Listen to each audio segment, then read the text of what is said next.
Welcome to a new episode of the DJwivesLV podcast. Make sure you subscribe on the podcast platform of your choice. Don't miss any updates. Follow DJwivesLV on Instagram. And now, coming at you from Las Vegas, let's begin. Hello, everyone, and welcome to another podcast. I'm Vicky, and I'm here with my beautiful DJwivesLV.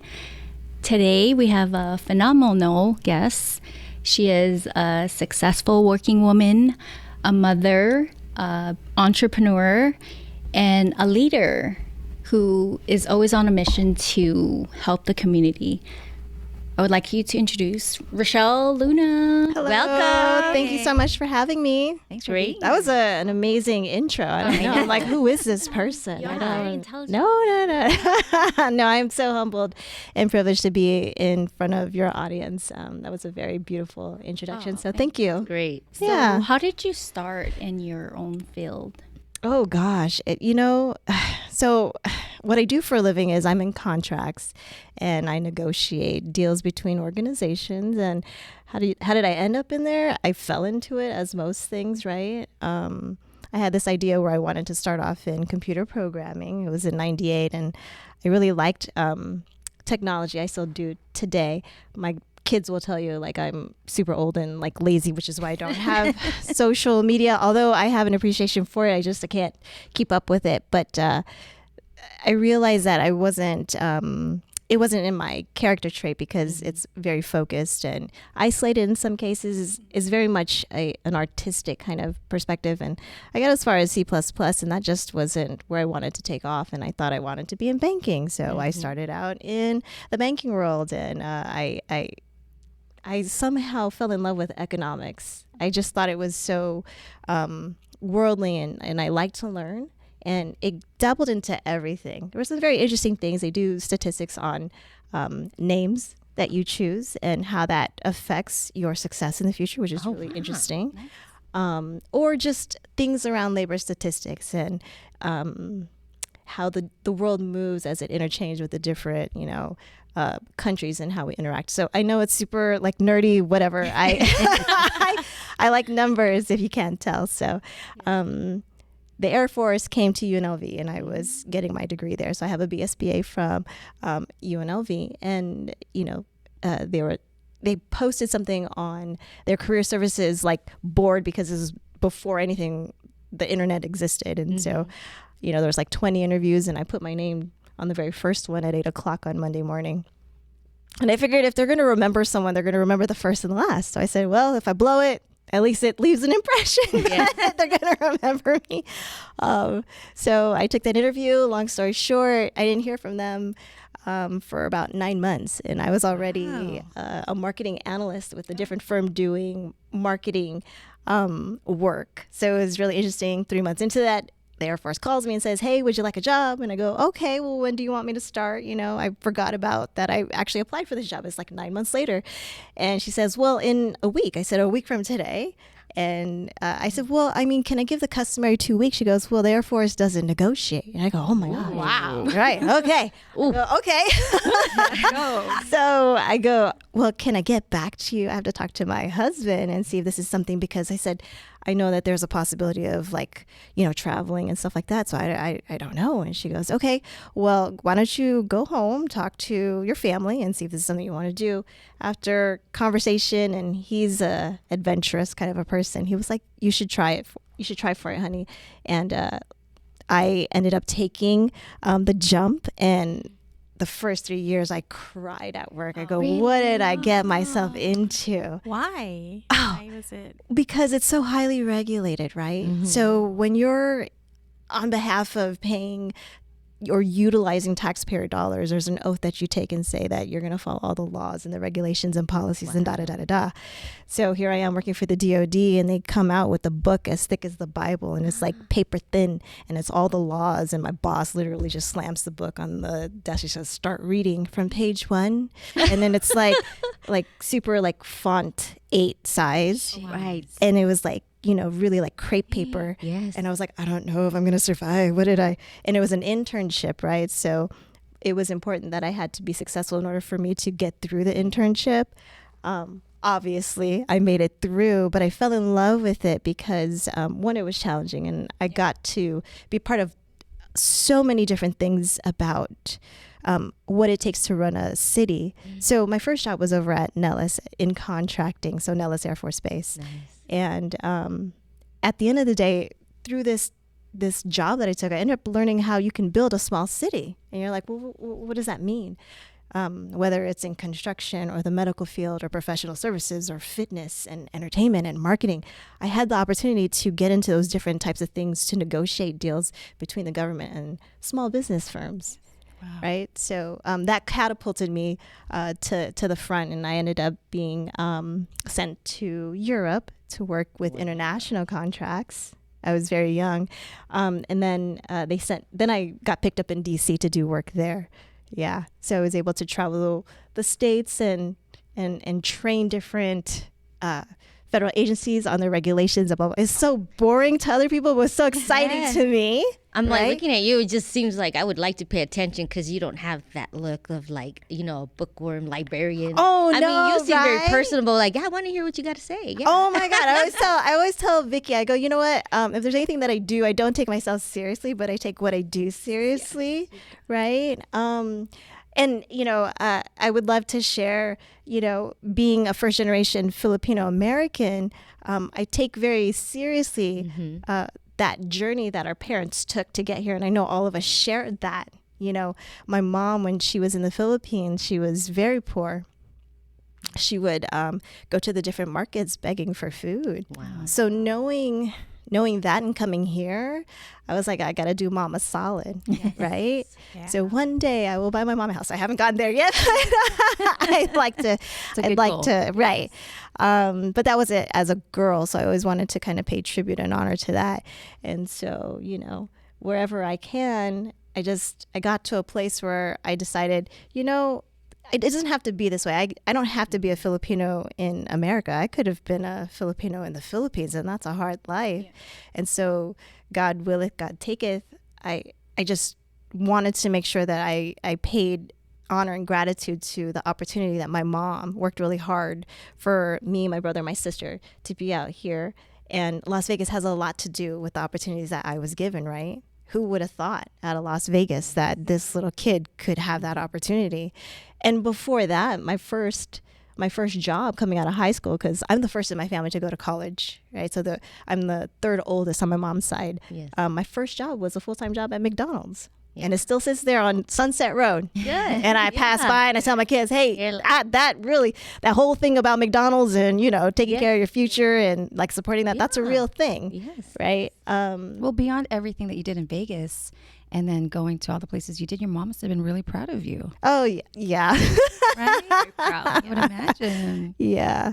Yeah. And so, and I'm glad that mom is still around today and to kind of share that with her. That's a blessing. Yes, very much so. Yeah. So, yeah. Yeah. And so, I've just kind of got to a place where I said, they were trying to send me back to DC, right? Because the reward for doing good work is more work. And I go, I don't really want to go back. I actually got sick. There's a short story that I shared with Vicky is I was working so hard. I was in my early 30s as a consultant, traveling the world, working 18, 20-hour days. And I was pregnant with my second. And I go, this is not the kind of mom I want to be. Yeah. This is not what I work so hard for. I want to be around for a while. So I came back here.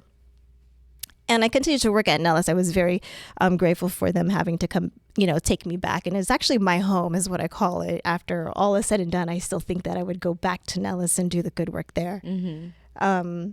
But then that gave me the opportunity to think about how do I give back to the community? Like I felt like I've was able to do so much because of what Las Vegas was able to provide me. Mm-hmm. So I said, well, what the heck? If you support it, let's see what I can do with this small business, right? And so I started this very modest boutique firm where I get to help small businesses who are interested in working with the government through contracts, right? Ooh. Yeah, so I started doing that, and then through the pandemic, the services that we offered continued to grow. Wow. And so now we can offer things like affordable health care, brand marketing, Yes. things like that. Yep. And then in nonprofit spaces, which are very dear and near to my heart, especially with the children, because I think that we as adults, we have an obligation to them to create the pathway for them to kind of take the runway and fly. And so I don't know, God is funny in his ways. So I don't know how this happened, but I am apparently the president of St. Jude's Ranches Community Advisory Board. Awesome. The president of Explore Academy Las Vegas in North Las Vegas. And I'm on the board of directors with the AAPI Chamber of Commerce. In the line of work that I do, you get really good at understanding people and getting to know people. But most of all, and it ties into what I feel like I'm trying to do today, is to derive at a win-win situation. So in negotiations, how do you get there? A lot of organizations will hold really tightly what their real interests are before they engage with wanting to work with you. So you very quickly, and when you're working for the DoD, you have to understand who's across the table and saying, well, what is your interest, right? Because the worst thing that can happen is you get into a relationship with someone in a contract and they don't feel like they're going to be valued and that they're going to be working too much for, let's say, the exchange. And so my job was to go in and say, well, what is it that you're interested? What do you want to have come out of this relationship? And can I help us get you there? But on behalf of taxpayer dollars, I'm going to make sure that it's legal, right? And that there's no child trafficking involved, right? Things of like all of the legal things that need to maintain. You're going to pay minimum wages in accordance with the Department of Labor, things of all of these natures. And as long as we can agree to that, then we've got a deal, right? So you can easily, through time, you get to understand. You have to get to really know people because you want to have a long-standing relationship with someone. These contracts would go for 3 to 5 years. I needed to make sure that that person or that organization is someone that would do right by the taxpayer and the citizens of the United States. Yeah.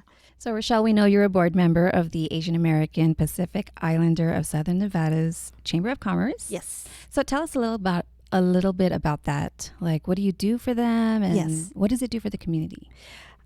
I'll start with the AAPI Chamber of Commerce was put together.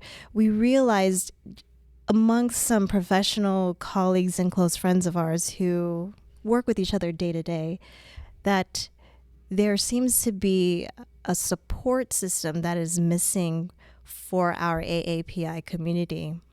They do have existing organizations. There were things in there that we felt was may not have been reaching our community in the way that we felt could embrace the community where it's at today and what it needs to help to move forward. We knew that the group of us, in terms of the working people, like we're everyone who is, in employment, that they're working really hard. We're all trying to get to the end zone, whatever that end zone is for us. And we may have a family or loved ones who we are obligated to. So it wasn't just about business per se, but what are we doing in a comprehensive, holistic way to put, I want to say, eyes and resources to take our community, embrace it, and then be a safe space for them to come in, ask these questions that usually we don't have access to, and to be there for them to help lift them up and move them forward. So that was the generation and the thought process behind that. We weren't so much interested, although it is very critical, to the economics aspect of it, right? Money makes the world go around. We get that, but that's not what I think makes for a fruitful life. What was missing was the human aspect of it. So why do we do what we do? What was the point of doing what we do? So we wanted to create a community where we could take leaders in the community, come together, create a space so that for those who are curious, who are wanting to learn, who are wanting to get into it, who wanted to further their horizons, could come to a place and ask about that with people who look like them, who knows that we have their best interest in mind, that can have reach to different areas to help them with that, whatever that is. And what I mean by that is it really is whatever that is. Is it in the healthcare space? Is it in the mental health care space? Is it with the kids who are interested in arts, right? Entertainment. The truth of the matter is we all hold very many hats. Like we all can sing and dance and, you know, do math and right. We do all these things, cook. You know, we have different hats that we wear. We're daughters, we're sons, we're mothers, we're fathers. But what is out there to recognize and say, we hear you, we see you, and where can we help you if that's something that you're looking for? And then underneath that is, do we have something ready for the youth and the leaders, especially in this community, right?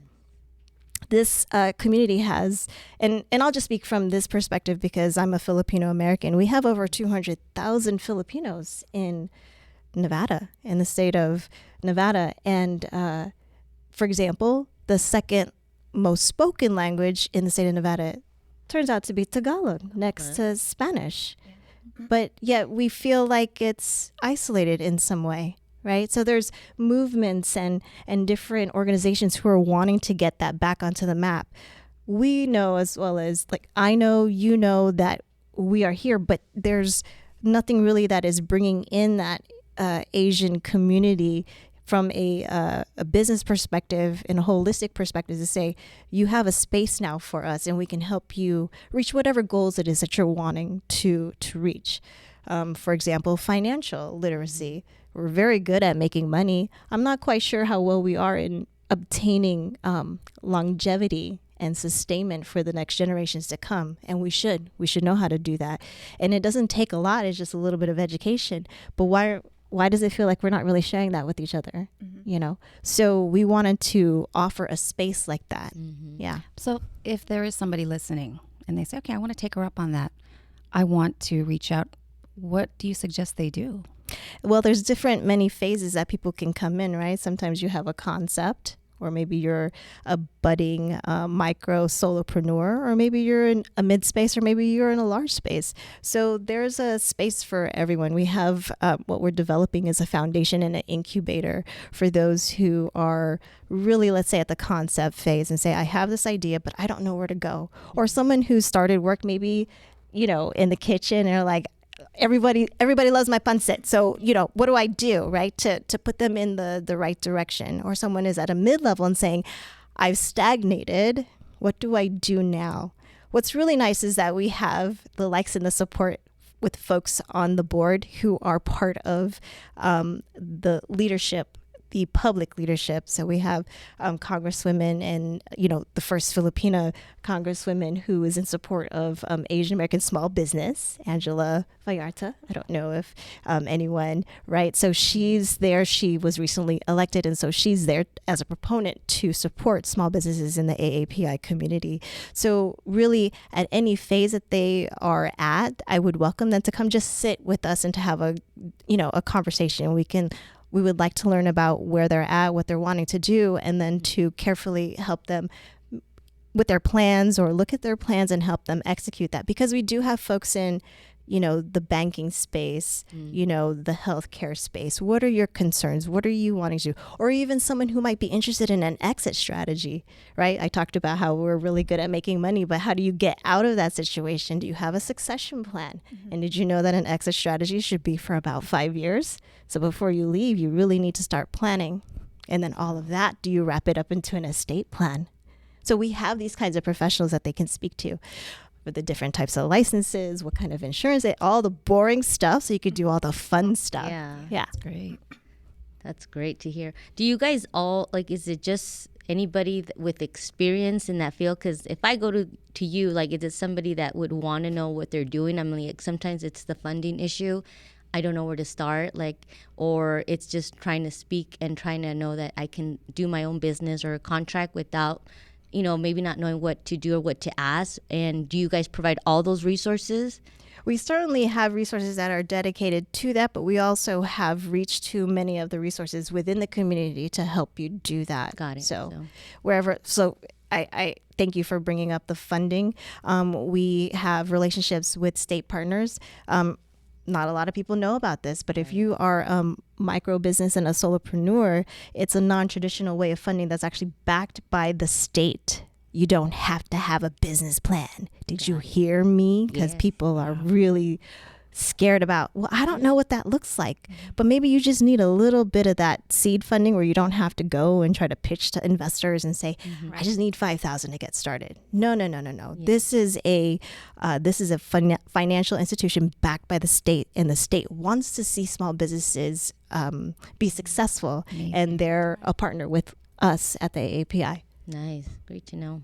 Also SCORE and SBA. So they're there. We have our resources there that partner with us. Nice. Good. Rachelle, we know you're writing a book. Oh my gosh. Which tell one? us about The time. I'm like, can't just say one. There's more than one book. Oh my gosh. One book? No, I just came back yesterday with this prototype. first words. Yeah. Aw. So can I pass it on to you guys? Can I read it across? Absolutely. Yeah. Very cool. She showed it to me, so.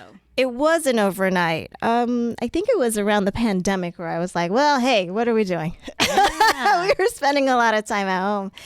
And we were... So what inspired you to do that my in your project? Yeah, my kids, they're going to be 16 and 11. And, we're spending a lot of time with Lola and Apo. And realizing that I can understand Tagalog. And that my kids only know so much, just a little bit about Tagalog, like putresang na bata, palo, bastos, you could air that All out. the bad words. Yeah. All the bad words, yes.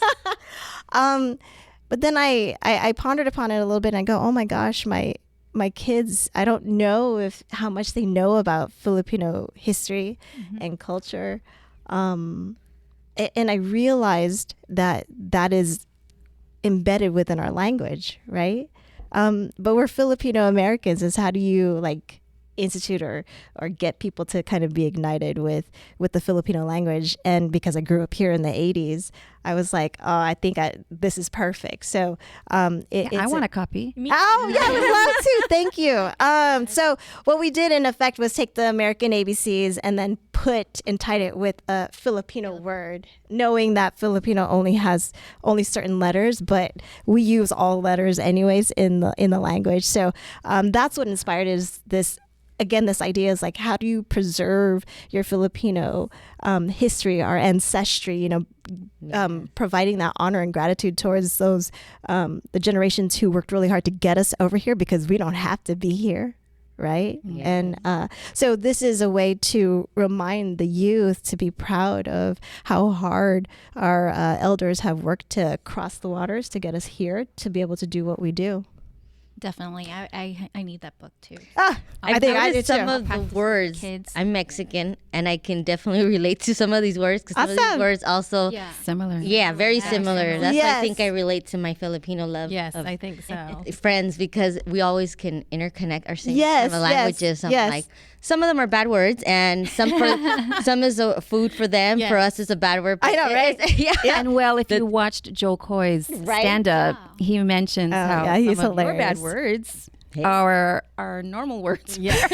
Are delicious. How did that turn like out? dessert. How did that turn out? Yeah. Yeah. So I mentioned that Tagalog is the second most spoken language next to Spanish, and at UNLV there's a movement called Operation Salita.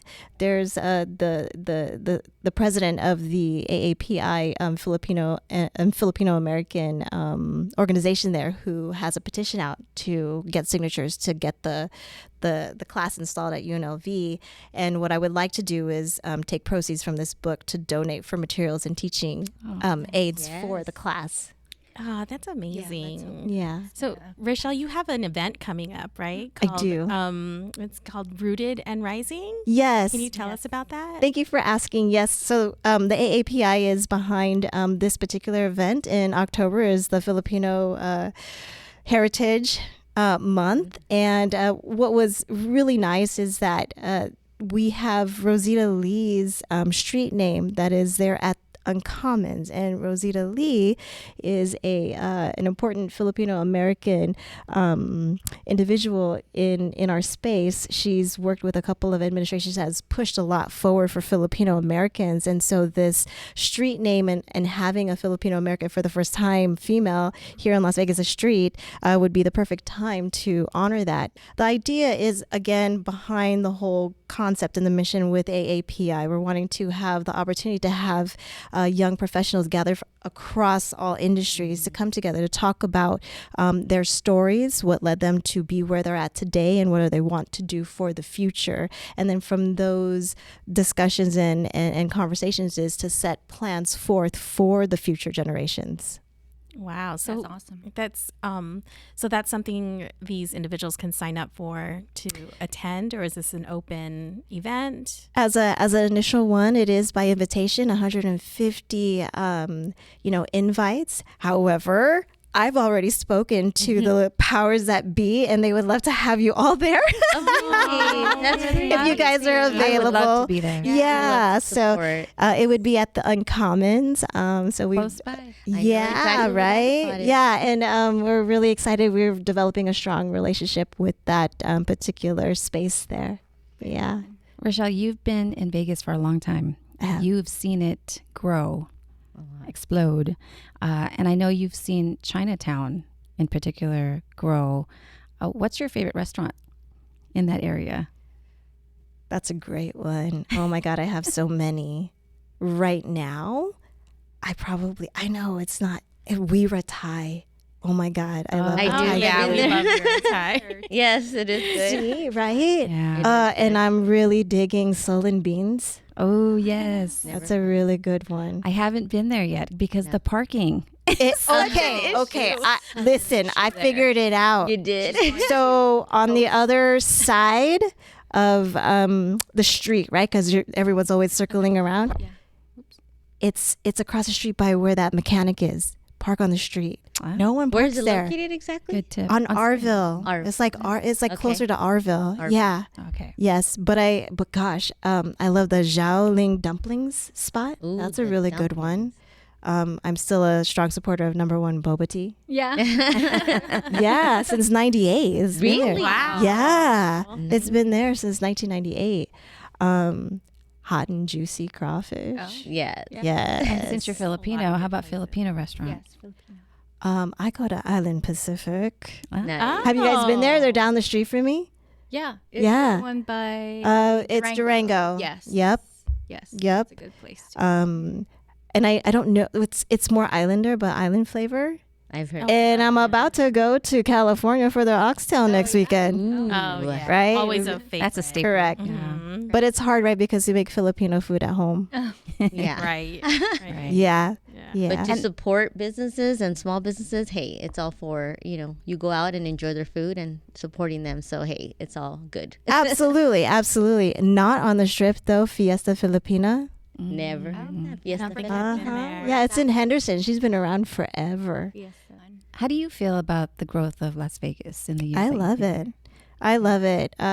In 97, you could get across the country. You get across the city in about 10, 15 minutes. Yeah. And then seeing it grow. I remember sitting in class. So the professor had asked, when you're looking at economies, how do you maintain that? Like we're such a young city. I think we're at around 70 years or so.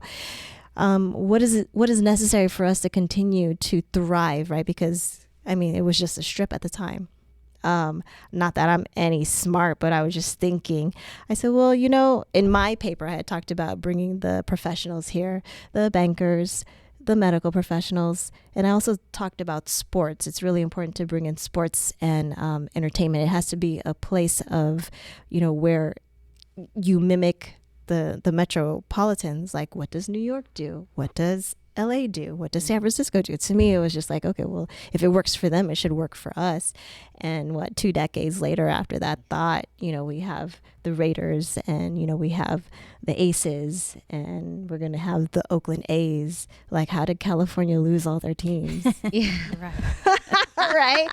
And now we have Formula One racing. I was just reading an article, and like the massive work that's going into it. It's like $560 million. Yeah, we're paying the price in traffic right now. Oh my God.